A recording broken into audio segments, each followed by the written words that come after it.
Irafi ayu jemme biqilchite Oromoof Oromiyaaf gumaachite Dr. Moggaaf Irrisaa Dr. Moggaaf Irrisaa abbaa waaree godina Jimmaa aanaa Gommaa ganda Booree Guddaa jedhamutti bara 1923tti dhalatanii akka barreessaan kitaaba gootota shanan gibee Nabaan Shaafii kitaaba isaa seenaa gootota shanan gibee fuula 171 hanga 178 irratti barreessetti Dr. Moggaaf Irrisaa ijoollumaatiin gara Finfinnee deemuu masaraa mootummaa Haile Sillaasee keessatti barnoota eegalanii achumatti xumuruun ogeessa fayyaa baqaqsanii yaaluu yookiin meedikaal sarjarii turanii boodarra gara Jimmaa dhufuun hoogganaa buufata fayyaa aanaalee 14 ta'uun hojjetaniiru. Kana malees Finfinnee Hospitaala Tukur Ambassaatti qaxaramanii hojjechaa turaniiru. Dhiibbaa Haile Sillaaseen Oromoo irraan ga'uu fi lafti Oromoo irraa fudhatamuun ammaachaa dhufe. Dr. Moggaaf Irrisaan Jeneraal Taaddasee Birruu faana walitti dhufuun waa'ee Oromoo irratti qabsoo gochuu eegalanii sochii qabsoo ture keessaa tokko yaalii fi fonqolcha mootummaan Haile Sillaasee bara 1959tti Jeneraal Taaddasaa Birruu Dr. Moggaaf Irrisaa fi Tasfaayee Dagaagaa waliin qawwee fudhatanii bahuudhaan naannoo Kattaa jedhamu bulanii garuu qabsochi ni fashala'e.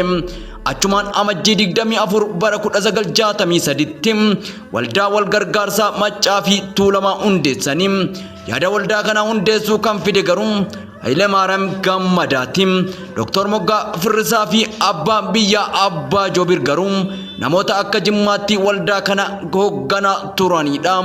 Yeroo sanatti Haji Roobaalee Turee kan jedhamanu Arsii irraa gara waldaa Maccaa fi Tuulamaa dhufanii osoo jeneraalii fi shaambaallii kun jiranii Oromoon Arsii akkamitti du'a jechuun waamicha taasisanii fi Dr. Moggaaf Irrisaa Jeneraal Taaddasee Birruun Jeneraal Daawit Abdii fi kan kana fakkaatan qawwee isaanii fudhatanii Itayyaa dhaqanii Dr. Moggaaf Irrisaan namoota qawwee hin qabneef qawwee bitanii kennanii fi ofiif qawwee abbaa ofii irraa dhaalan rasaasa 1,000 fi boombii waliin zinnaara isaanii guuttatanii deemanii galaanni Oromoota Arsii yaa'ii dhufe.